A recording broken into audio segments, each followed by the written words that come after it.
Coming up, if it's your first year gardening, there's a lot of different options and no one method fits all.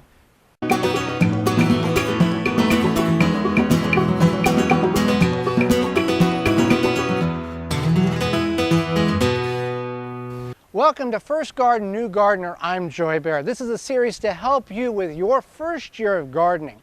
Now, it may be overwhelming, all the multiple options in which one can choose to grow.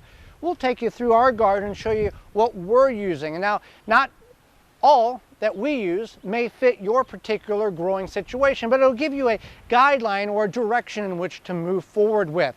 These are raised beds. For many years, we grew in the native soil.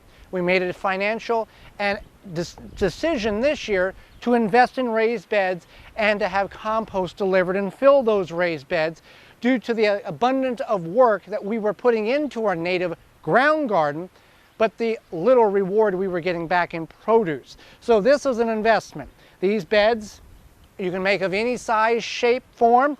Would be recommended, if you're going to go in a raised bed format, to go no smaller than about 8 inches. That really is your safe area to allow the roots to go into the soil and to have good established roots and to pick up that nutrients. So raised beds is an option. You can go treated or untreated wood. If you'd like to see how these were made, you can look at the card up above and the show notes with the links of the building and the filling of these raised beds. So raised beds, great option. It's an instant garden. There's a little financial investment up front, but you can instantly plant and a lot less to almost no weeds that you'll have in your garden. Let's look at some other options, maybe on a smaller scale based on where you live. Here are some other options in which maybe you don't have the space or the financial availability, or you just don't want to grow in that large of an area.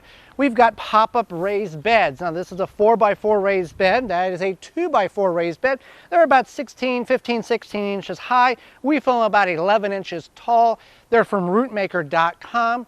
And they are a phenomenal tool in which you can grow. And these are very porous. It's not going to puddle up. They release the water. It's the same material that is made from these grow bags. These are 60-gallon grow bags, 3 foot wide by 15 inches high. We fill them again about 12 inches. And you can put these in any place that you want. Now the whiteness on it is very different than traditional grow bags. The benefit to having this white coating, it's a heat tempered coating that actually reduces the amount of heat going into the bag, and on those hot days it actually can keep your roots cooler, assuming that you do keep the bags watered. You can do 30-gallon grow bags. They have 1 to 60-gallon, very versatile, many different options. You can also grow in straw bales. This is a phenomenal way in order to not have to have any soil. There is a conditioning process in which you must follow, and you can do all that within about 14 days and then plant right away. You can find that card above and in the show notes if you'd like to find more information out about how we grow in straw bales. It really works really well, and if you can get a lot of straw bales, you can do a lot of different really creative ways and things with it. Up here you can go with a 30-gallon rubber container, punch some holes in the bottom of it. That's got our rhubarb in it. Yep, you can grow rhubarb in a container if you don't want to designate, or if you're in a place in which you rent. Now it does take about 2 to 3 years before you can actually get something off of it if you start it from seed, but if you get it from crown, it is a little more accelerated on your harvest availability. So this is a number of different options. You can also grow in your porch, patio, or deck in smaller containers, and that can actually right next to your back door. So that's another option. And this is just some of what we do. You can do a variety of different ways. And remember, as a new gardener with your first garden, you're going to make mistakes. It's going to happen, and you're going to kill plants. We've all done it.